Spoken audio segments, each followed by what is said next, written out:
Lights off पहले। हाँ ठीक। अस्सलाम वालेकुम वरहमतुल्लाहि वबरकातुहू। रब्बि इश्रह ली सदरी वयस्सिर ली अमरी वहलुल उक़दतम मिन लिसानी यफ़क़हू क़ौली। मेहरबान एसोसिएट का मैंने आपको असाइनमेंट दी थी। उसको आपने मैंने कहा था कि 95% चांसेस है कि वो आपसे नहीं तैयार होगा। अच्छा। उसका उसमें एक चाय की एडजस्टमेंट थी। वो सोल्यूशन के आ, वो आपने सोल्यूशन के मुताबिक की है, लेकिन मैं उस सोल्यूशन से एग्री नहीं करता। वो सिर्फ ये करना था कि मेहरबान एसोसिएट का जो क्वेश्चन था उसके अंदर चाय की वैल्यू आउटपुट में और इनपुट दोनों में एडजस्ट करनी थी सवाल के मुताबिक। क्योंकि जो थर्ड शेड्यूल की आइटम्स होती हैं उनकी परचेज और सेल जो है वो रिटेल प्राइस पे होती है। तो उसकी परचेज 720 पे पड़ी हुई थी और सेल उसकी 790 पे पड़ी हुई थी, जबकि उसकी रिटेल प्राइस कितनी थी? 900 थी। तो उसको आपने ठीक करना था as per solution, suggested solution. Right. लेकिन उसका जो वर्किंग है, उसकी जो डिस्कशन है प्रॉपर, सिर्फ डिस्कशन प्रॉपर, आप सॉल्यूशन सामने रखेंगे। आई थिंक सो कि आज मैं आपके साथ वो वीडियो शेयर कर दूँ। आज आपके साथ यूट्यूब के ऊपर लिंक जो है ना वो वीडियो का शेयर होगा। फिर आपने मेरी उस डिस्कशन को सुनना है, तो अपने सवाल को सामने रख कि क्या हो रहा है। फिर उसके बाद में आपको उसका जो एक्सेल के ऊपर सवाल मुकम्मल जैसे मेरे मुताबिक है, देखें उसमें गलती, उसमें सवाल के अंदर इटसेल्फ इटसेल्फ गलतियां हैं। उसको बनाते हुए गलतियां की गई हैं। Number one. नंबर टू, वो सवाल कैफ लेवल का बनता ही नहीं है। ये ऐसे ही है, किसी बच्चे को एरोप्लेन में आपने एरोप्लेन में बिठा के कहा चलो भी चलाओ वैसे, वो तो बच्चा अभी गाड़ी चलाना भी नहीं सीखा। ये उस लेवल का नहीं है। ये फाइनल के बच्चों को भी मैं सवाल देता हूँ, उनके भी सवाल उठते हैं। तो इसमें ये सवाल देने का मकसद क्या था कि आपको अंदाजा हो कि जिंदगी में कभी ऐसी बदतमीजी हो जाए, इसको मैं नॉर्मल हालात नहीं कहता, ये प्रॉब्लम ही है, वो भी हो जाए, तो ऐसे सवाल को पेपर में हैंडल कैसे किया जाता है। क्योंकि एग्जामिनर ये बात याद रखे, जितना सवाल पेपर में टेक्निकल होता है पास होने के चांसेस बढ़ जाते हैं। मेरा मेरी यही रूटीन थी। मैं एग्जाम से बाहर आके स्टूडेंट से पूछता था यार पेपर कैसा था। अगर कहते ना सारे ही यार पेपर बहुत आसान आया है, तो मैं उससे खुश नहीं होता था। पेपर मेरा भी अच्छा हुआ होता था, लेकिन मैं उससे खुश नहीं होता था। क्योंकि अब एग्जामिनर जब पेपर चेक कर रहा होता है ना, तो उसकी कुछ क्वालिटेटिव उसका हाथ होता है। अगर हर बंदा ठीक कर रहा है, ठीक कर रहा है, ठीक कर रहा है, एक बंदा जरा सी भी गलती करता है उसको वो ठोक देता है पकड़ के कि ये क्यों गलत कर रहा है। क्योंकि वो समझता है कि अब ये बेसिक नॉलेज था जिसको उसको पूरा करना चाहिए था। जैसे कि पिछली टाइम में पेपर जो था वो पूरा एग्जाम ही जरा टेक्निकल था। रूटीन से हट के पेपर उसने मुश्किल बनाया, जिसको मुश्किल कह सकते हैं। हमारे स्टूडेंट क्यों निकल गए? प्रिपरेशन ठीक थी, तो इनका पेपर बाकी स्टूडेंट से कंपैरेटिवली अच्छा हुआ, उसने इनको निकाल दिया। ये ऐसा होता है। आप ये नहीं कह सकते कि ये 50 से मुराद एग्जैक्ट कोई उसने जनाब वो तकड़ी रखी हुई है जिसके अंदर इधर सवाल डालता है उधर सोल्यूशन डालता है, एग्जैक्ट मैच करता है, चलो भाई। और वहां से एक स्केल पड़ी हुई, उसका नंबर टक टक टक टक नंबर चल रहे हैं। ऐसा इंसानी हाथ है, चेक करते हुए वो चीज़ों को देख रहा होता है और उसके ऊपर उसका असर आ रहा होता है बाकी स्टूडेंट्स का। तो इसलिए इस बात से कभी नहीं घबराना चाहिए कि पेपर मुश्किल आ रहा है। ये सवाल देने का मकसद यही था कि आपको पूरे जितने भी 40-50 क्वेश्चन है, 30 हैं आपकी किताब में, इन सब में ये क्वेश्चन के अंदर खुद गलतियां शामिल थी, लेकिन उस गलतियों के साथ कितना ठीक किया जा सकता है वो था। समझ आ रही है ना? तो आपके साथ वीडियो मिल जाएगी। सेल्स टैक्स में आप देखें कि अल्हम्दुलिल्लाह हमने एक अच्छा क्वेश्चन बैंक कर लिया है। सही है। अगर हमें सवाल इस तरह से दिया जाए कि चार लोग हैं, अलग अलग कैलकुलेट करें, हमें उस पैटर्न का भी पता चल गया। अगर डेटा दिया गया हो उसको करना है, उसका भी पता चल गया। समझ आ रही है ना? ऐसा कोई पुट्ठा सा क्वेश्चन हो जिसके अंदर मल्टीपल जो है ना वो रिज्यूअल चल रहे हो, उसको भी मैंने जो ना वो हमने कर लिया हुआ है। समझ आ रही है ना? तो एक अच्छा पैकेज हमारे पास अब मौजूद है पांचवें, छठे और सातवें क्वेश्चन का।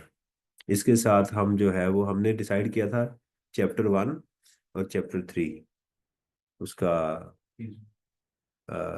सिस्टम का, जो हमारा सिस्टम ऑफ टैक्सेशन है, यानी हमारा अब क्वेश्चन नंबर 7, 8 और 9, सॉरी 6, 7 और 8, ये 3 क्वेश्चन हमारे हो गए। मंडे को इंशाल्लाह ताला हम इनकम टैक्स को स्टार्ट कर देंगे प्रॉपर। ठीक है ना, उसके अंदर हमारी अब प्रॉपर चीजें वो चलना शुरू होगी। अब हम क्वेश्चन नंबर 1, 2, 3, 4, 5 की तरफ डायरेक्ट कर रहे होंगे। हमारा मुंह जो है अब नए स्टेशन की तरफ चलेगा। इंडिपेंडेंट मॉड्यूल है। वो लोग जो ऑनलाइन पे मुझे सुन रहे हैं, जिन्होंने लेट ज्वाइन किया, उनको परेशान होने की जरूरत नहीं है। वो इनकम टैक्स को यहीं जीरो से स्टार्ट करें और पीछे से सेल्स टैक्स को करना शुरू कर दें साथ साथ साथ साथ। जहां इशू आए मुझे बता दें कि सर ये इशू आ रहा है, उसको हम आगे लेके वो चलते जाएंगे। ठीक है ना, वी हैव सफिशिएंट टाइम अल्हम्दुलिल्लाह। कोई ऐसा मसला नहीं है। इनकम टैक्स में अब थोड़ा सा हमारा मॉड्यूल जो है स्मूथ चलना शुरू होगा, क्योंकि यहाँ तक मैं बिल्कुल आपको रुक रुक के चले। कुछ स्टूडेंट कंप्लेंट भी करते हैं कि सर आप एक बात को इतना ज्यादा वो करते हैं, वो क्लियर होती है बात लेकिन वो हर बच्चे के लिए क्लियर नहीं होती, कंफ्यूजन आ रही होती है। लेकिन फिर भी आइंदा आपको ऐसी कोई प्रॉब्लम हो तो आपने कहना सर ये वाली चीज समझा दें। मैं रिपीट करने में मुझे कोई मसला नहीं होता। आज हमारा वही चैप्टर जो था, जो कल मैंने आपसे कहा था, उसको लेकर चलेंगे। साहब हमारे पास जो चीज़ें हैं, 24 थ्योरी के क्वेश्चंस को हम अल्हम्दुलिल्लाह कर रहे थे। कल आपने, आप मुझे बताइएगा कि कल एक तो क्वेश्चन किया। अब बहुत सारे स्टूडेंट का ये भी एक होगा कि उन्होंने सिर्फ मेहरबान को ही मेहरबानी की, बाकी इसको नहीं देख सके। कि थ्योरी को देखा आप लोगों ने, माशाल्लाह।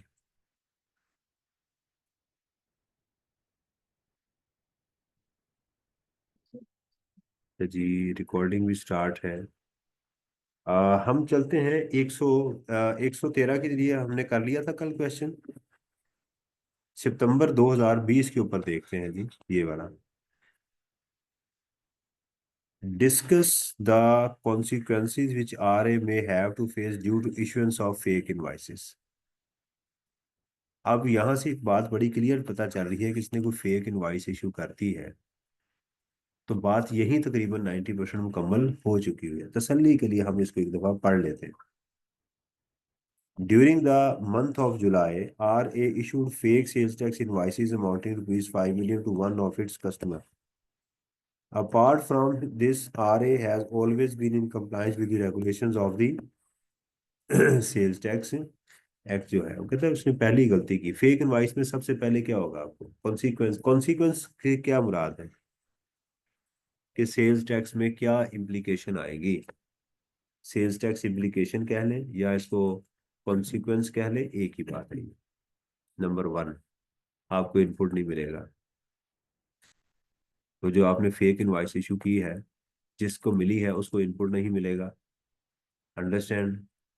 आपको जो है उसके ऊपर पेनल्टी पड़ेगी और आपको सस्पेंड भी किया जा सकता है इस फेक इनवाइस के अगेंस्ट जो है।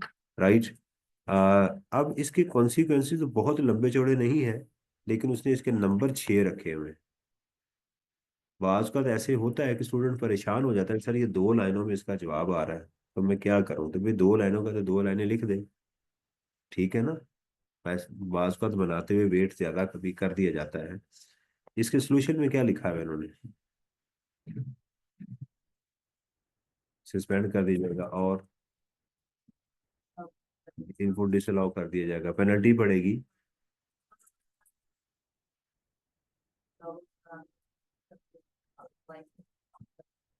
हाँ, लेकिन मेरा ख्याल है कि सस्पेंशन को यहाँ पर जो है वो थोड़ा सा एक्सप्लेन किया जा सकता है। 6 नंबर का क्वेश्चन है, लेकिन बहुत ज्यादा आपको अपनी बात पे स्टिक रहना चाहिए जो इसका जवाब बनता है। सस्पेंशन के ऊपर बहुत ज्यादा ड्राइव नहीं करना चाहिए। 60 दिनों के अंदर अंदर इस पर प्रोसीडिंग हाँ कंप्लीट जी। हो जाएगी। फिर इनपुट के अंदर जो था एक पैराग्राफ 60 दिनों में प्रोसीडिंग कंप्लीट हो जाती है और 120 दिन आगे एक्सटेंड हो वो भी लिख सकते नहीं नहीं नहीं नहीं नहीं। हैं। कॉन्सिक्वेंसेज उसने बात पूछी है, कॉन्सिक्वेंसेज में सीधी बात ये बनती है, पेनल्टी पड़ेगी, इनपुट नहीं मिलेगा और इसको सस्पेंड कर दिया जाएगा। ये कॉन्सिक्वेंसेज है और इसको इसको ठीक करना चाहिए।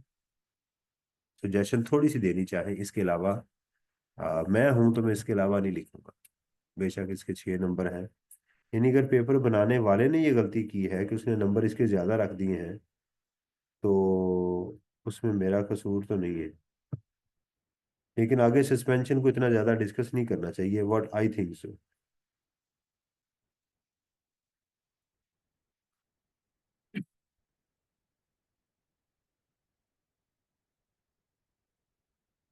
सही है?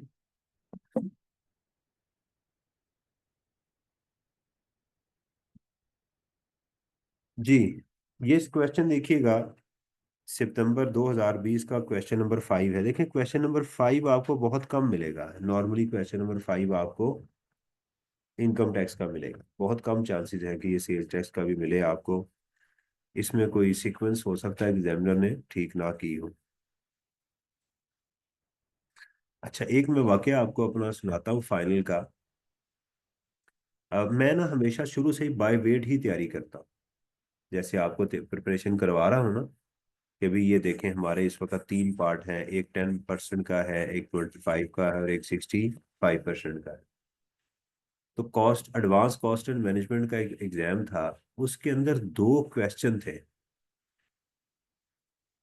वो कंफ्यूजन ये हो रही थी कि एक इस लेट्स सपोज इस एरिया में है और एक इस एरिया का है। वो ऐसे मुझे लगा कि 2 क्वेश्चन हैं और दोनों इस एरिया में से आ रहे हैं। वो कुछ चीज थी, बहरहाल आपका वो उससे लिंक नहीं है। वो ऐसी चीज थी कि उसकी डायरेक्शन एक ही रिक्वायरमेंट की तरफ मेरी जा रही थी।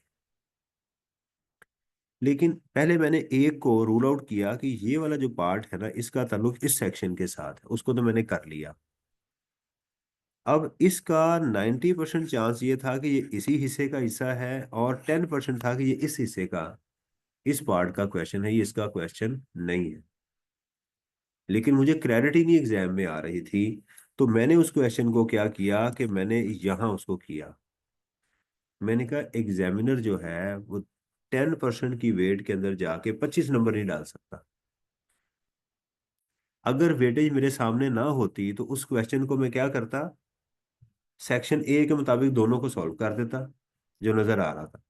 उसमें एक लाइन जो थी ना वो कैचिंग थी, लेकिन इतने प्रेशर में मुझे वो लाइन नहीं समझ आ रही थी।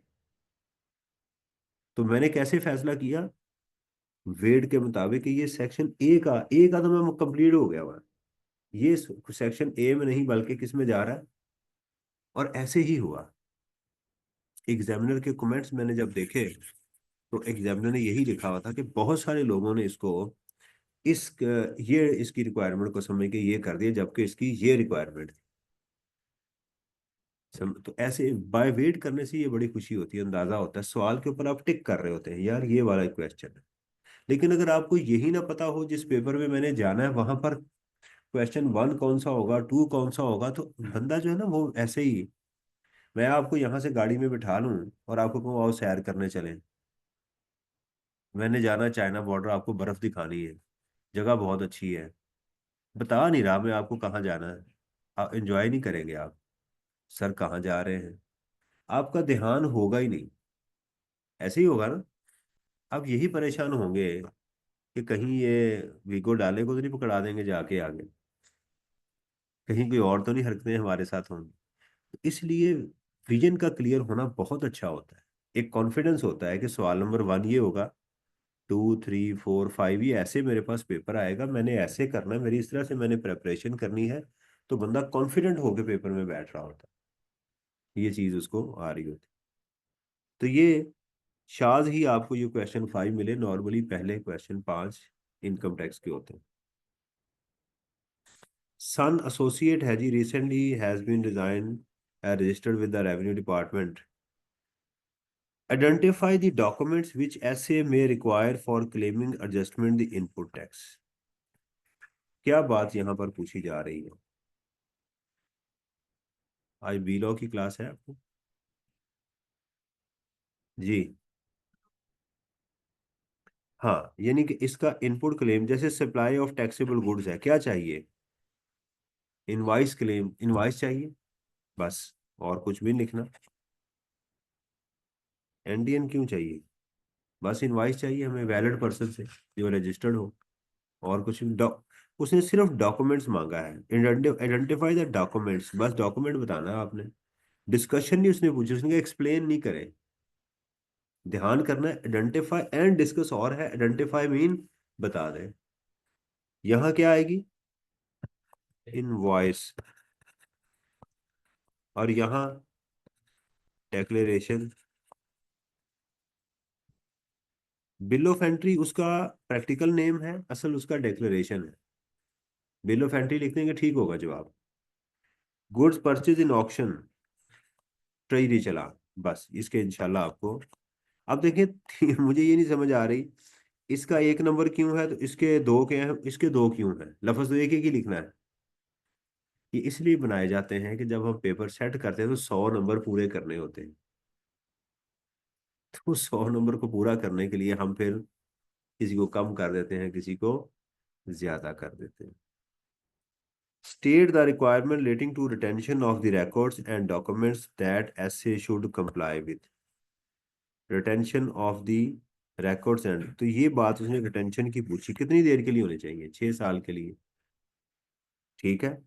और कहाँ होने चाहिए, अपने रजिस्टर्ड ऑफिस में, कितनी देर के लिए और कहाँ होने चाहिए, बस आपने ये बताने की। द और रेलेवेंट डॉक्यूमेंट एज, देखें अभी है ये 2 नंबर का, अगर यहाँ ये 6 नंबर का होता ना तो मैं डॉक्यूमेंट्स की कुछ लिस्ट भी बना, the following document should be retained for a period of 6 year at its head office, तो फिर मैं उसको कर देता। तो लेकिन अब है 2 नंबर का, तो सिर्फ इतनी बात यहाँ लिखी जा सकती है कि जनाब all relevant document as per the provisions of sales tax, जो कानून ने कहे हैं। तो इससे एग्जामिनर को पता चल जाएगा कि चूंकि नंबर कम है, तो बच्चे ने वो टाइम सेव करने के लिए मुझे बता दिया कि मुझे पता है, लेकिन जो कानून में लिखे हुए हैं वो सारे रिकॉर्ड्स मेंटेन करने चाहिए 6 साल के लिए, कहाँ पे, अपने रजिस्टर्ड हेड ऑफिस के अंदर। तो इंशाल्लाह आप देखेंगे इसमें भी आपको नंबर मिल जाएंगे। 110 आ गया जी। डिस्कस, ये लाइन थी यहाँ पे important. Difference between zero rated suppliers and exam suppliers. Zero rated और एग्जाम सप्लायर्स में क्या फ़र्क है, डिफरेंशिएट करना है, इंशाल्लाह आपको आता है। वो एग्जाम्ड होती हैं, वो टैक्सेबल होती है, उनके ऊपर इनपुट जीरो रेटेड में इनपुट मिलता है, इसमें इनपुट नहीं मिलता। इसका रिफंड होता है, इसका रिफंड नहीं होता। ये 5th शेड्यूल की आइटम है, ये 6th शेड्यूल की आइटम है, राइट, बस इतना काफी है। How and under what circumstances, दो चीजें हैं, how and what. Inland revenue may recover the amount of sales tax from the, ये दोबारा रिपीट हो गया, अब रेपिटेशन शुरू होगी आहिस्ता आहिस्ता। इंशाल्लाह ताला, अल्लाह के घर में उम्मीद है कि आपको पेपर में सारी चीजें रिपीट हुई मिलेंगी। क्या मतलब, कि आपने वो की हों। Concept of provisional and final adjustment relation to apportionment of in, हर महीने जो होती है अपोर्शनमेंट वो प्रोविजनल होती है, और साल के एंड के ऊपर आप क्या करते हैं, उसकी फाइनल एडजस्टमेंट आप जमा करवाते हैं, that is called final adjustment. तो आप लिखेंगे द अपोर्शनमेंट ऑफ कॉमन या residual input tax on monthly basis is provisional. However, at the end of the financial year, a registered taxpayer is required to submit the final adjustment on the basis of the available records। उसको उसके ऊपर इनको करना पड़ेगा।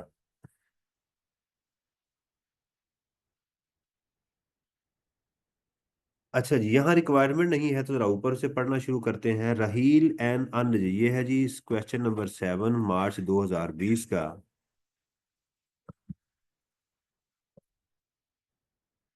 पानी, thank you, पानी भी दे दीजिए। देखिएगा क्वेश्चन पढ़ के, मैं चाय पी लूँ और आप बताएं कि एक स्टूडेंट को ये भी मसला था, कहता सर आप चाय पीते हैं, चाय ना पिया करें पढ़ाते हुए। तो ये नशा तो नहीं कर रहा ना चाय पी रहा हूँ, क्या करूँ, क्या ख्याल है? आपकी तरह यंग तो नहीं हूं अभी, क्या ख्याल है?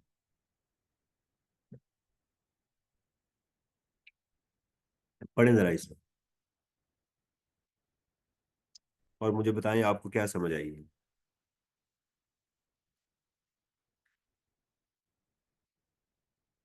ये ऑलरेडी आप पहले भी इस तरह की चीज कर चुके हुए हैं,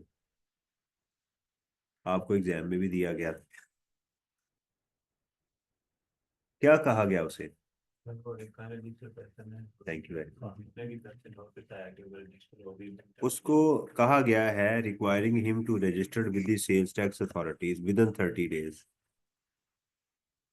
weather the commissioner is justified in issuing the notice to him. पहले आप ये बताएं, क्या कमिश्नर ऐसी बात कर सकता है?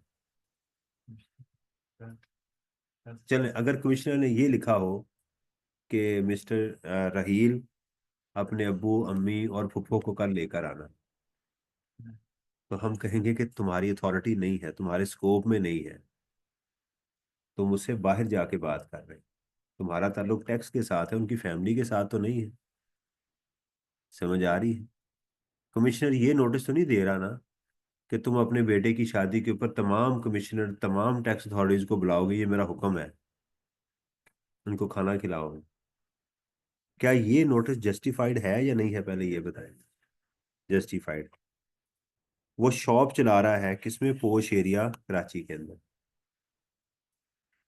दूसरा देखिएगा, would it be necessary for him to respond to the notice. क्या उसके लिए लाजमी है कि नोटिस का रिस्पॉन्ड करे? दो बातें उसने आपसे पूछी, 7 नंबर का सवाल। अभी तक आप देखें सीधी बातें नहीं आ रही, define a cottage industry sales tax में, प्रोफेशनल एग्जाम है ना, डिफाइन अ रिटेलर, ऐसा नहीं आ रहा। आपको एक्चुअली वो उसके अंदर इंडल्ज कर रहा है जो केस जिंदगी में आपको मिलने वाले हैं। यानी इस इल्म की एप्लीकेशन क्या होनी है उसके अंदर ले जा रहा है, आप ऐसे ही होगा ना। तो रहील आपके पास आएगा, जी मुझे नोटिस आया हुआ, बताएं क्या करूं। तो पहले ये बताएं रहील को कि क्या ये नोटिस जस्टिफाइड है या नहीं है। Yes, the commissioner is justified if he has disclosed the reason of registration in the notice। अगर उसने जस्टिफिकेशन बताई है, क्योंकि बगैर जस्टिफिकेशन के आपको नोटिस, कंपलसरी रजिस्ट्रेशन का सोचें, कहा है ना उसमें, उसको रीजन बतानी पड़ेगी कि तुम्हें रजिस्टर्ड होना है। ये कौन है, किस कैटेगरी में फॉल कर रहा है रहील? नहीं, कैटेगरी हमारी सप्लाई चेन में क्या इंपोर्टर है, क्या डिस्ट्रीब्यूटर है, होलसेलर है, डीलर है, रिटेलर है? रिटेलर है, शॉप चला रहा है। क्लियर हो गया ना? तो आप इसमें यही लिखेंगे, the commissioner is justified in issuing this notice if he proves that Mr. Raheel is fallen under the category of tier 1 retailer। अगर ये tier 1 रिटेलर में फॉल कर रहा है तो फिर इसको रजिस्टर्ड होना चाहिए और ये नोटिस ठीक है, बस इतना ही जवाब। अगली बात, क्या राहील को इसको जवाब देना चाहिए? डेफिनेटली। आप इसमें बताएंगे the Raheel should respond to this notice. अच्छा चलिए बताएं, कहाँ आपको नोटिस का जवाब देने की जरूरत नहीं है। एक जगह मैंने पढ़ाई थी आपको कि जहां हमने सोचा नोटिस अबेट हो जाएगा।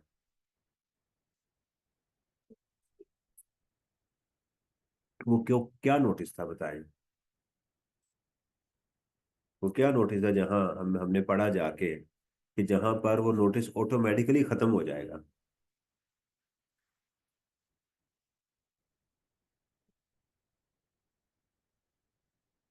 $500 का सवाल है ये। कहाँ पढ़ा था कि नहीं? हार गए? 7 days में वो मिस्टर करेक्ट नहीं देता उसमें। वो तो था सस्पेंशन खत्म हो जाएगी उसकी, वो तो ऑटोमेटिकली, अगर वो शो कॉज के बाद उसको हेयरिंग का नोटिस नहीं देता 7 दिन के अंदर, तो सस्पेंशन खत्म हो जाएगी। ये बेस्ट जजमेंट असेसमेंट में था कि अगर किसी शख्स ने रिटर्न फाइल नहीं की, वो रिटर्न फाइल कर देता है, नोटिस का रिप्लाई नहीं करता बल्कि क्या करता है, रिटर्न फाइल करता है, डिफॉल्ट से चार्ज पे करता है और पेनल्टी पे कर देता है, तो वो नोटिस ऑटोमेटिकली खत्म हो जाएगा। उसका उसको रिप्लाई करने की जरूरत है। नॉर्मली हम रिप्लाई करते हैं, समझ आ रही है? तो यहाँ उसको रिस्पॉन्ड करना चाहिए और उसको बताना चाहिए कि whether he is required, he is a retailer of tier one और नॉट। कॉटेज इंडस्ट्री और टीयर वन रिटेलर में एक बड़ा डिफरेंस है कंडीशंस का। उसमें चार कंडीशन है, चारों का फुलफिल होना लाजमी है, और टीयर वन में किसी एक कैटेगरी में फॉल कर गए तो आपको रजिस्टर्ड होना है। गलती से अगर आप लिख दें ना कि tier one retailer is a person, अगर पूछा जाए who fulfil the following conditions, तो आपका जवाब असूलन गलत होगा। इनमें किसी एक कैटेगरी में फॉल कर गए तो आपको रजिस्टर, जबकि कॉटेज इंडस्ट्री में चारों कंडीशन का पूरा होना लाजमी है। आगे चलते हैं जी, ले जी। Who is required to file the following, who and when, दो बातें पूछी गई हैं, कौन और कब। चार, सॉरी चार चीजें हैं, 4 नंबर का सवाल है, एक के ऊपर 1 नंबर मिलेगा। मंथली रिटर्न कौन फाइल करेगा? Taxable client. भाई हर वो रजिस्टर्ड पर्सन जो डील कर रहा है, जो टैक्सेबल गुड्स में डील कर रहा है, कब? 18 तारीख तक, 15 तारीख तक वो टैक्सेबल। इतनी एक एक लाइन लिखनी है। Monthly every registered person is required, यानी अगर सवाल नंबर 6 है तो आप एग्जाम में लिखेंगे 6C1, 2, 3, 4। तो 1 में आप लिखेंगे every registered person who is dealing with the taxable goods is required to file his monthly tax return on or before 18th of the next month. However, tax is required to be deposited within 15 days. बस वो नहीं लिखना form A, form C, form B. You are wasting your time. हमें जितनी 1 number है बस इतनी बात। Special return when, who is required, to whom the FBR is required. Special return के लिए लॉ ने कोई क्राइटेरिया, जिसको एफबीआर कहे, टाइम क्या है, व्हेन। टाइम भी लॉ ने कोई स्पेशल रिटर्न का नहीं बताया हुआ। और फाइनल रिटर्न, शाबाश, the person is required to deregistration. इसके लिए भी जो कमिश्नर उसको टाइम देगा उस दिन के अंदर अंदर वो रिटर्न फाइल करेगा। Annual return every company and the person to whom F commissioner is required. जी। स्पेशल रिटर्न किसी बंदे को कोई खास रिटर्न का कहा जाता है, तुम क्वांटिटेटिव डिटेल मुझे जमा करवाओ, ठीक है। कोई डिफरेंट, यानी कोई नॉर्मल रूटीन से हट के उसको कहा जा रहा है, किसी और तरीके। लॉ ने कुछ उसका टेम्पलेट नहीं दिया हुआ, वो कमिश्नर देखता है कि ये कोई डिफरेंट तरह का कारोबार है, मुझे इससे इस तरह की चीजें मांगनी चाहिए, तो उसमें कमिश्नर उसको कहता है कि ये वाली टेम्पलेट है, इसको फॉलो करना है, और फलां दिन तक तुमने मुझे ये इन्फॉर्मेशन प्रोवाइड करनी है, वो चीज़ है। सही।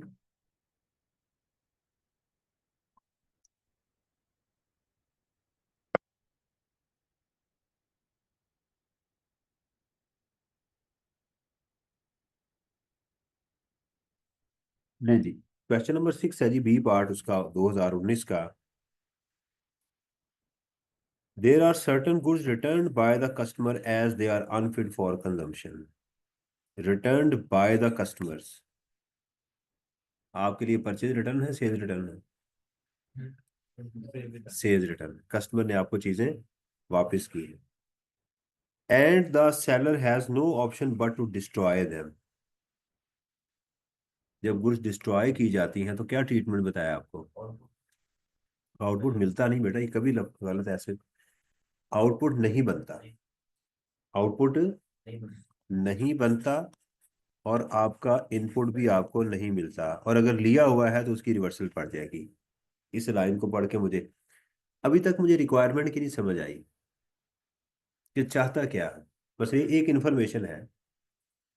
Specify the procedure which must be followed by the registered person under the sales tax rules for the destruction of the goods. इस गुड्स को डिस्ट्रॉय करने का तरीकेकार, क्या प्रोसीजर फॉलो करना चाहिए, क्या प्रोसीजर फॉलो करना चाहिए? जब वो डिस्ट्रॉय कर रहा है उस टाइम वो टैक्स बिल्कुल, शाबाश।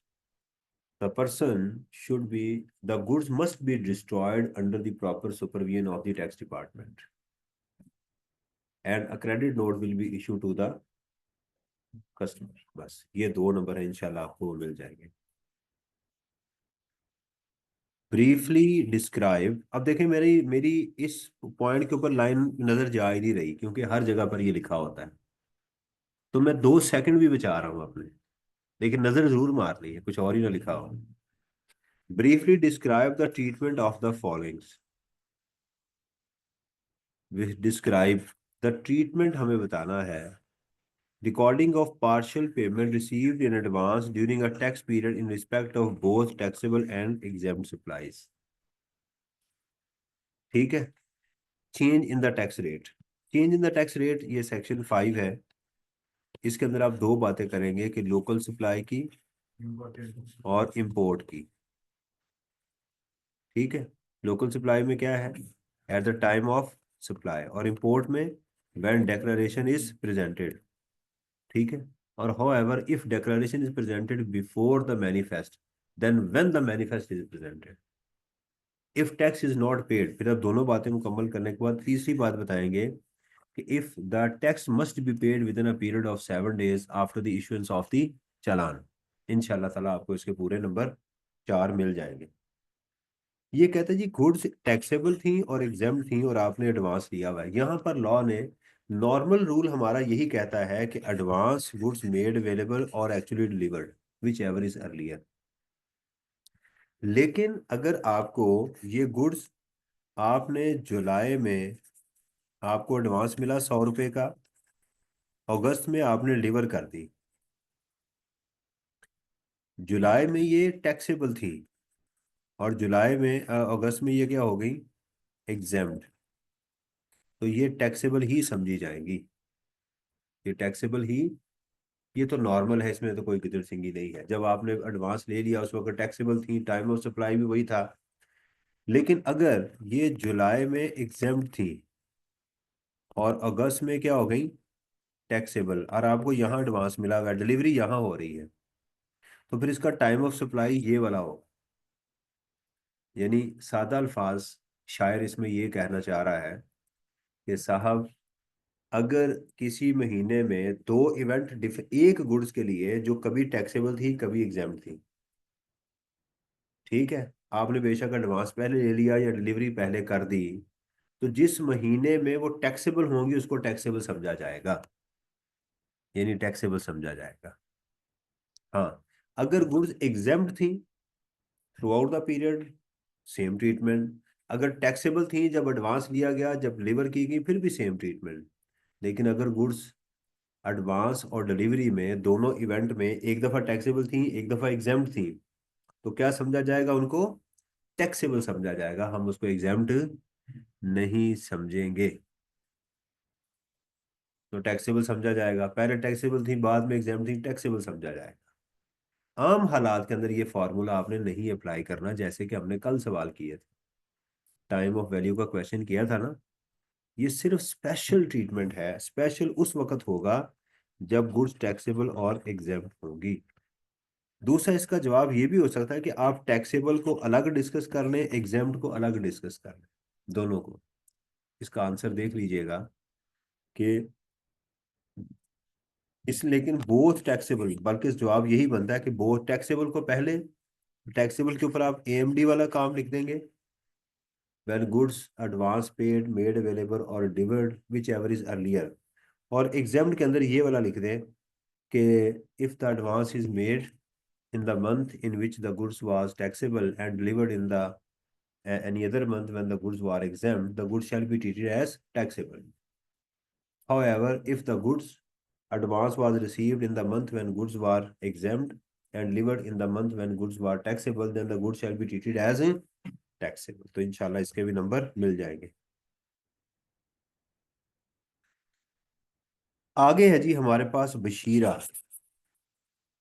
जी,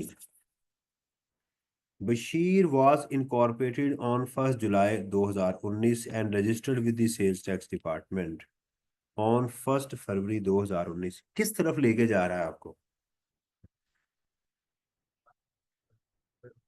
ये काना काछे की तरफ लेके जा रहा है। काना काछा गए कभी? लाहौर में एक जगह है, एक है काना, एक है काछा और एक है काना काछा। ये तीन जगह है, आप रिंग रोड पे जा रहे हो, ये तीन जगह आती है। काना काछा, वो काछा पहनने वाला काछा नहीं है, ये कोई जगह होगी ना, ये कच्छ है। तो ये जगह है। मैं इसलिए आपके साथ मजाक कर रहा हूँ कि नीचे रिक्वायर्ड लिखा हुआ है और मैं ऊपर से पढ़ रहा हूँ। ये सवाल उस वक्त ऊपर से पढ़ा जाता है जब नीचे रिक्वायर्ड ना लिखा हो। तो गलत जगह जा रहे हैं ना। जब रिक्वायर्ड लिखा है तो पहले मुझे रिक्वायर्ड को पढ़ना चाहिए। ये जानबूझ के मैंने पढ़ा है। Advise the finance department about the sales tax implication of the above transaction on the first sales tax return। अगर मैं कहूं मैं रजिस्टर्ड होने जा रहा हूं तो आपके जहन में क्या चीज आनी चाहिए? Opening stock, very good. पहली रिटर्न में सबसे पहला इशू ये बन रहा होता है कि मेरी, क्या मेरे पास कहीं अनसोल्ड स्टॉक तो नहीं पड़ा हुआ, क्योंकि वो आपकी इनपुट बनता है। अदरवाइज आप पूरे सवाल के अंदर इनपुट आउटपुट को, अब जो मैं पेपर बनाऊंगा उसमें मैं चीजें टेस्ट करूंगा आपकी, जो ट्यूसडे को होना है, तैयारी करके आनी। आप में से कल कितने क्वेश्चन लोगों ने सवाल किया मेहरबान का? आपने भी नहीं किया? आपने, आपको तो वैसे मैं कहा भी नहीं था लोगों को, मैंने तो मर्दों के लिए कहा था कि आप तो नहीं आए थे कल। कैसे करेंगे तैयारी? सर अभी जो इनकम टैक्स है वो फिजिकली वाले को। अच्छा, उधर से करते हैं। क्यों कल आए थे? नहीं, आपसे पीछे पूछ रहा हूँ। तो फिर किया क्यों नहीं? कुछ बताए ना। करना चाहिए था ना। मैंने तो कहा कि जिसको शक है कि वो मर्द नहीं है वो ना करे। मैंने तो कल ये कहा। अच्छा, ये जो सवाल है ना मेहरबान वाला, मैंने कहा था आपसे नहीं होना ये, लेकिन करना था। आपके अंदर एक मैं कॉन्फिडेंस देखना चाहता था कि आप मुश्किल चीज को क्या कर भी पाते हैं या नहीं कर पाते, बस मैं वो कॉन्फिडेंस आपके अंदर, वो बत्ती चलाना चाहता था। आज कर लेंगे तो आज का दिन भी है। क्या नाम है आपका? कल मैं पूछूंगा, वरना कल मैंने मुस्तकिल आपको टाइटल दे देना है। पक्की बात है। मैसेज करके बताना। सोल्यूशन मेरे साथ व्हाट्सएप पे आपने शेयर करना है, sir I important from the day onward. सही है? इम्पोर्टेंट समझते हैं ना, मर्द को कहते हैं, अंग्रेजी में मैं कह रहा हूँ। जी। तो जी, एडवाइस था तो ये इसमें है कि आपकी डायरेक्शन, यानी आप चीज को सुनने के बाद हल्की सी अपनी डायरेक्शन मूव करना शुरू करें। बीपीएल इस प्रोसेस, अच्छा जी, अब आते हैं Bashir private limited was in कॉर। सेल्स टैक्स के अंदर ये प्राइवेट लिमिटेड आ जाए, लिमिटेड आ जाए, लिस्टेड कंपनी आ जाए, एओपी आ जाए, इंडिविजुअल आ जाए, उससे कोई फर्क आपको नहीं पड़ना चाहिए। ये बात जहन में रखें। It's first sales tax return for the month ended this, 28 फरवरी को रिटर्न अपनी जमा करवाने जा रही है। कब करवाएगी ये? 18 मार्च तक। The finance department has identified following transactions which took place before registration. Goods costing 5 million were purchased from a registered suppliers. 80% of the goods remained unsold at this date. जिस दिन आपने अप्लाई किया,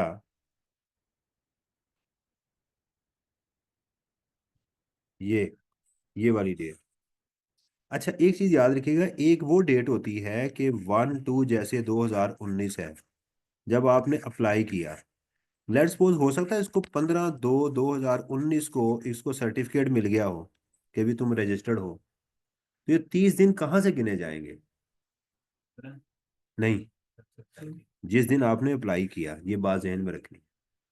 क्योंकि जिस दिन आप एप्लीकेशन देते हैं ना, जो मुझे रजिस्टर्ड कर दें, उसके साथ आप लिस्ट भेजते हैं कि आज के दिन मेरे पास ये वाला स्टॉक अनसोल्ड पड़ा हुआ है। उसमें पिछले 30 दिन वाला भी होता है और उससे पहले वाला भी होता है, बताते हैं अब सारा ही है। लेकिन उसमें जो 30 दिन वाला स्टॉक होता है ना, वो आपकी इस महीने की परचेज बन जाती है। ये समझ आ रही? ऐसा नहीं होता कि आप दिखाते ही 30 दिन वाला है, आप सारा ही दिखाते हैं कि इस वक्त मेरे स्टॉक में ये चीजें पड़ी हैं। तो सेल्स टैक्स वाले आते हैं और आपका स्टॉक गिनते हैं। समझ आई ना?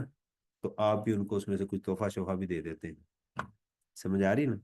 तो ये चीजें चलती रहती हैं। लेकिन इनपुट कौन सी बनेगी? 30 दिन वाला। फिर आप उनको इम्पोर्ट का भी दिखाते हैं। वो भी सारी पूरे साल की इम्पोर्ट पड़ी हुई है, लेकिन उसमें से भी जो 90 डेज की इम्पोर्ट पड़ी होगी, जो पड़ी होगी उस वक्त, उसका आपको परचेज बन जाएगी। जी बताइएगा। The supplier. अच्छा, इसमें से क्या होना चाहिए, इसका जवाब बताएं। पहली रिटर्न में क्या होगा? सर इसमें 4 मिलियन। जी, 5 मिलियन इंटू 80% आपका इनपुट बन जाएगा, जो कि आप अपनी सेल्स टैक्स में, तो आप इसमें लिखेंगे 4 million, that is 80% of the 5 million shall be treated as the input of the month for the month of February. ये आपकी फेब का इनपुट बन जाएगा। सही है? ये बात बताएंगे। इसमें advance payment of 2.5 million was received on 15 for the supply of taxable goods to the registered person. हमारे रजिस्ट्रेशन से पहले उसको एडवांस मिला हुआ था 25 लाख रुपए का। The goods were delivered in February. क्या आपकी फरवरी की ये आउटपुट बनेगी या नहीं बनेगी? टाइम ऑफ सप्लाई क्या कहता है? इसका टाइम बताएं, इसका टाइम ऑफ सप्लाई जनवरी है या फरवरी है?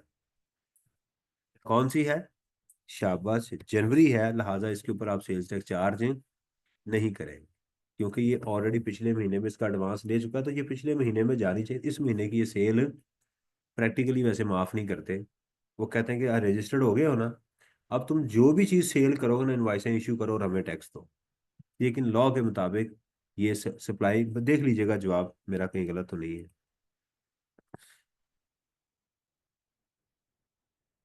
मार्च 2019 में provision this identify the circumstances in which a registered person may be liable for. कब हो सकता है? सर मैंने तो ऑडिटर हिस्ट्री में आ गया, यहाँ क्या है? चार हमने चीजें पढ़ी थी।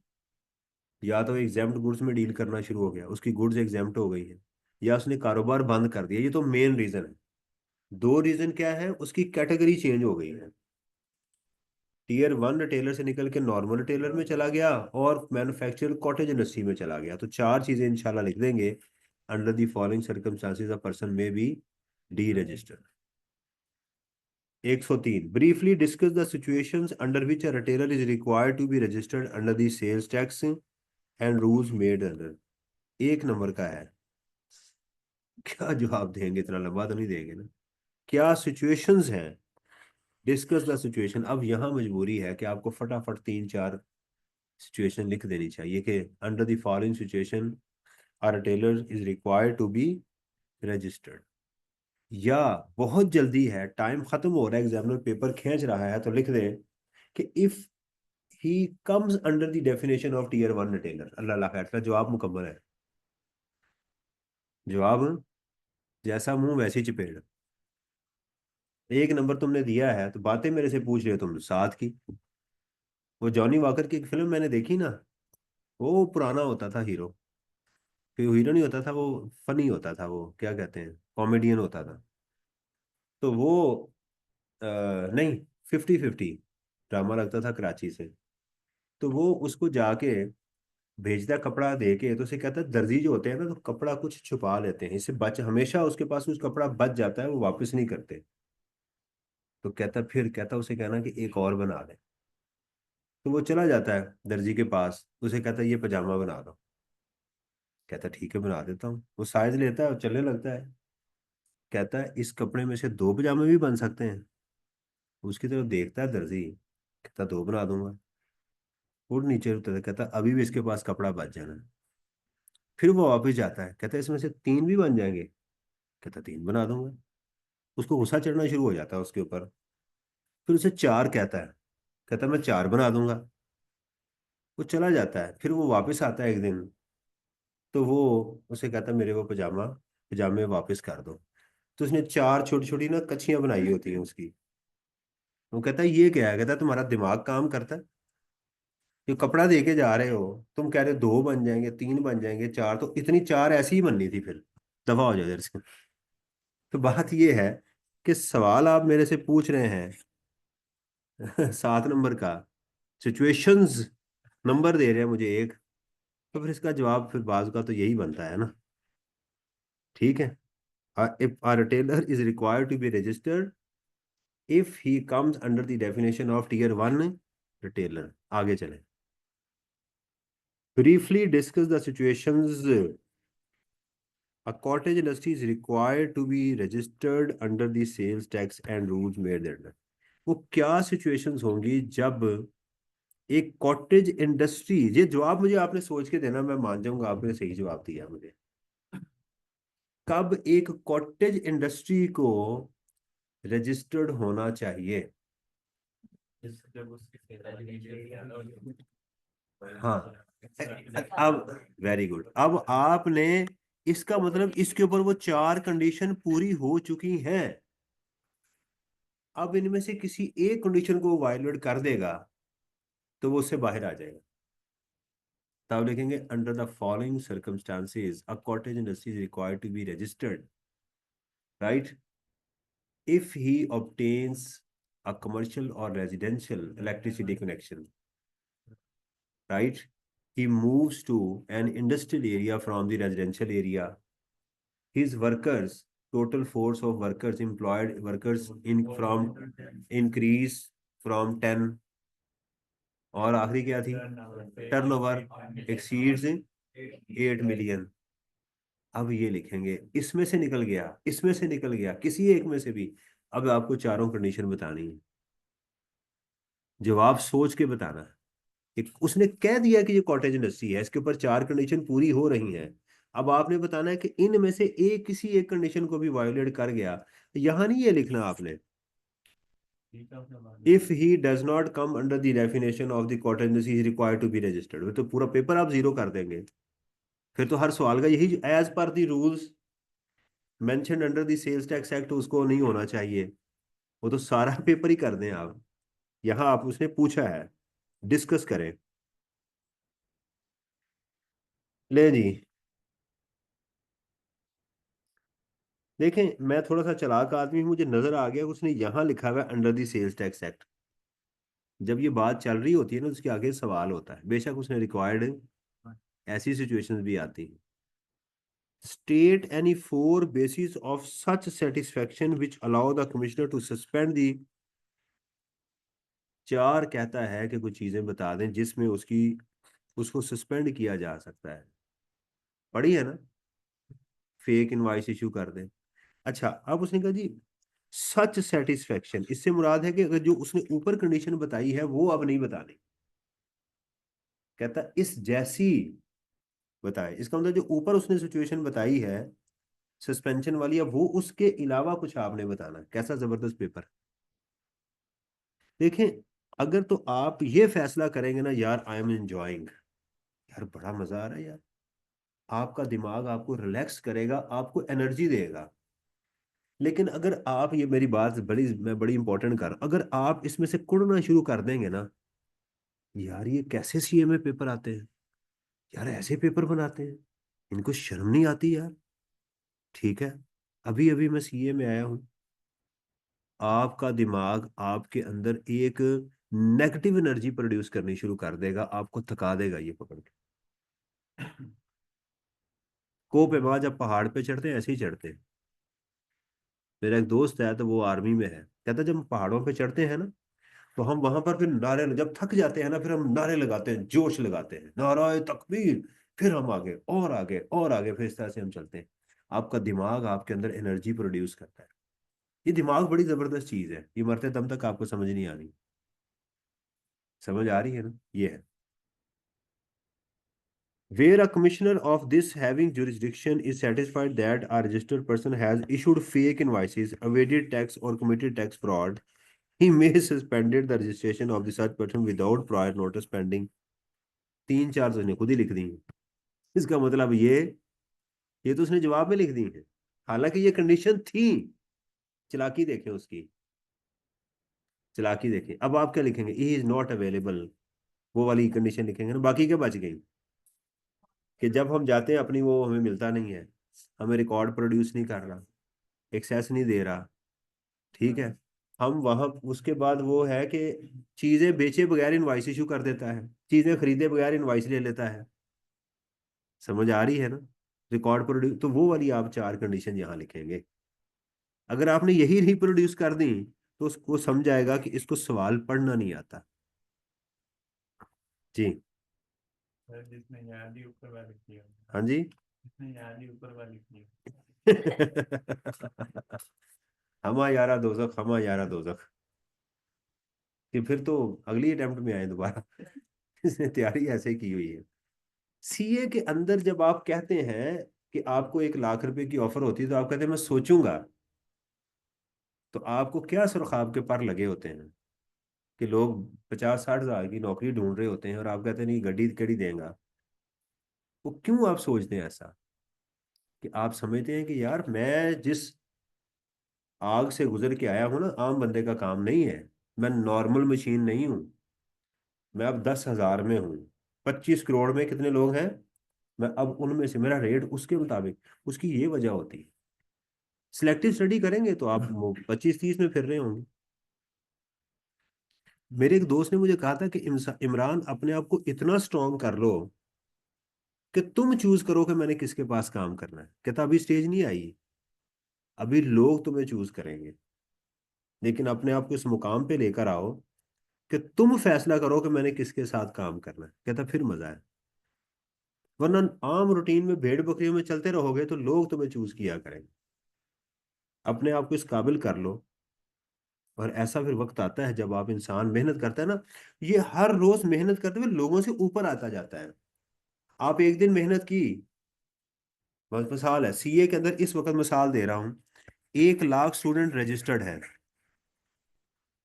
इसमें से आज के दिन 10 हजार स्टूडेंट ने आज का काम कर लिया, 90 हजार ने नहीं किया। तो अब जाहिर बात है कि आप 90 हजार से ऊपर आ चुके हुए हैं, अब आप उसका हिस्सा नहीं है। इसमें से अगले दिन 7 हजार ने अपनी मजीद असाइनमेंट तैयार की, तो ये निकलते जा रहे हैं ना ऊपर। अब ये जो नीचे वाले हैं ना, अब उनका हिस्सा नहीं है, अब आप ऊपर चलते जा रहे हैं। तो जब ये ऊपर चले जाते हैं तो ऊपर क्या होती है, दूध के क्रीम, उसका रेट और होता है। इसलिए ग्वाले दूध से क्रीम निकाल लेते हैं, जो सस्ता दूध मांगते हैं फिर उसको वही देते हैं ये लोग। Under this briefly describe the provisions related to excess additional amount of sales tax collected by the registered person। क्या पढ़ा था? और या तो उसको वापस कर दें अगर उसने चीजें आगे नहीं बेची, या अपनी रिटर्न के अंदर जमा करवा दें। ये इसका तरीकेकार था। Briefly describe difference between rules applicable to exempt and zero rated. Already पढ़ चुके हैं ना, रिपीट हो गया। जीरो रेटेड एग्जाम्प्ट गुड्स में उसने फर्क पूछा है। Under the sales rules made briefly describe temporary sales tax registration and rights and obligation. Temporary registration क्या होती है? मैन्युफैक्चरर करता है। अभी कौन आए थे, एंटर एंटर कौन हुए? उसके राइट्स क्या है, उसकी ऑब्लिगेशंस क्या है? राइट्स क्या है? रजिस्टर्ड हो सकता है, इंपोर्ट कर सकता है, एज अ मैन्युफैक्चरर अपना रजिस्टर ले सकता है। ऑब्लिगेशंस क्या है? टैक्स देगा, चेक देगा 3% वैल्यू एडिशन का टैक्स, और ये मेक श्योर करेगा कि ये चीज़ें आगे नहीं बेचेगा, ठीक है। अपनी monthly sales tax return file करेगा, और कोई फेक इनवाइस इशू भी, और जैसे ही टैक्सेबल गुड्स में डील करेगा अपने आप को रजिस्टर्ड करवाएगा। ये उसके, तो 3 चीजें उसने पूछी हैं, 1, 2 और 3, तो आपने तीनों का जवाब देना। दोबारा उसने यही पूछी है, टेम्पररी रजिस्ट्रेशन। अब इससे जरा ऊपर चलेंगे ना आप, तो आपको अब चीजें रिपीट होना मिलनी शुरू हो जाएंगी। ये देखें, प्रोविजनल, फाइनल, रिवाइज रिटर्न कैसे होगी, ये पहले आई थी ये बात। रिवाइज अपोर्शनमेंट का आया था, ये भी आया था चेंज ऑफ टैक्स रेट का, ठीक है। तो आप देखें कि हम कहाँ तक चले गए 2017 में। 2007 यानी आपने नहीं कोई भी चीज, कोई भी सवाल अन छोड़ना, आपने सारे ही करने हैं। यानी मैं यहाँ इसलिए स्टॉप कर रहा हूँ कि क्योंकि बाकी सिलेबस भी हमने अभी कवर करना है। अब आपको देखें, टाइप्स ऑफ एक्सपोर्ट आया था ना कल, अब चीजें रिपीट होना शुरू हो जाएगी। जब आपको एग्जाम के अंदर चीजें रिपीट होना शुरू कर दें तो आप समझ लें कि आप सैचुरेशन लेवल तक आए हैं। 100% नहीं, लेकिन एक हद तक आप अपना टारगेट अचीव कर चुके हुए हैं, ये बात मेरी जेहन में रखनी। अंडरस्टैंड? तो ये हमारा था। मेरा ख्याल है कि होपफुली इंशाल्लाह आपको बहुत सारी चीज़ों की सीए में पहली दफ़ा समझ आई होगी कि चीज़ों को रीड कैसे करना है, रिस्पॉन्ड कैसे करना है। अगर आपको ये बात थ्रू आउट पूरे सीए में इंशाल्लाह ताला आपको फ़ायदा होगा, मेरी अब गारंटी है इंशाल्लाह ताला। मेरी गारंटी। कल एक मेरे स्टूडेंट ने स्टेटस शेयर किया हुआ था कि now I am F C A. तो मेरी खुशी थी मेरे लिए। मैंने उसको मुबारकबाद भी दी कि यार अल्हम्दुलिल्लाह मेरा एक शागिर्द अब एफ सी ए हो चुका हुआ है। ए सी ए नहीं बल्कि एफ सी ए हो चुका हुआ है अल्हम्दुलिल्लाह। तो इस तरह से आपने इन चीज़ों को ये देखिएगा, ये सवाल, registered person is not allowed to reclaim input tax, 6 number का है, 8 10 लिख सकते हैं आप। Identify which registered person may be liable for the, repeat हो रहे हैं ना। अब आप जल्दी से ऊपर जाएंगे तो चीज़ें रिपीट होती हुई नजर आएंगी। कोई पास पेपर, आई कैप की वेबसाइट में कोई पास पेपर खोलें और देखें कि मैं कहाँ स्टैंड कर रहा हूँ, मेरी तैयारी क्या है। समझ आ रही? आपने करना ये है मेरा बेटा, अब ट्यूसडे के तैयार एग्जाम के लिए तो जब भी दें आपने चीज़ों को तैयार करना है, किताब को पढ़ना है, सोचना है क्या है, एक दो क्वेश्चन आप साथ करें। ठीक है? इसके अंदर मोस्ट प्रोबेबली मैं आपको प्रॉफिट एंड लॉस अकाउंट दूंगा।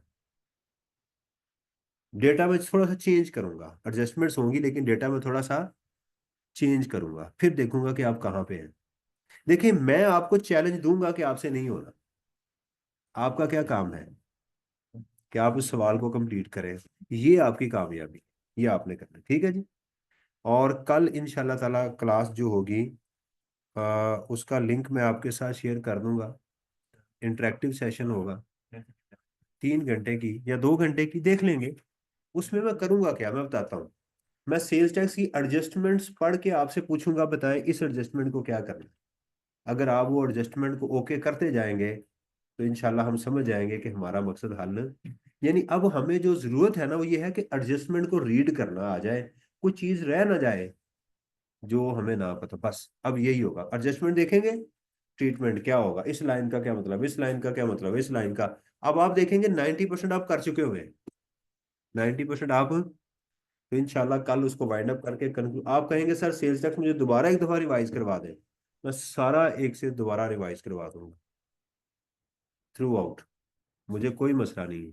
ऑनलाइन होगी तो हाँ जी। क्लास ऑनलाइन होगी। ऑनलाइन होगी यार, मेरा पेट्रोल बच जाएगा, बचत हो जाएगी घर से बैठ के। यहाँ तो तैयार होके आना पड़ता है, वहां मैं आपने वो शॉर्ट्स पहन के और ऊपर खाली शर्ट खाली पहन लूंगा, फिर भी आप मुझे शर्ट्स में ही देखेंगे। तो ये बचत हो जाती है, पेट्रोल की बचत, स्मोक कम होगी माहौल के अंदर, इदारे की बचत हो जाएगी, यहाँ भी लाइटें कम चलेंगी। और मैं सुकून के साथ, मुझे पता होगा 15 मिनट बाद मैं क्लास पढ़ा सकता हूँ, यहाँ मुझे घंटा डेढ़ लगता है। हाँ जी। 2 चाय मिलेंगी।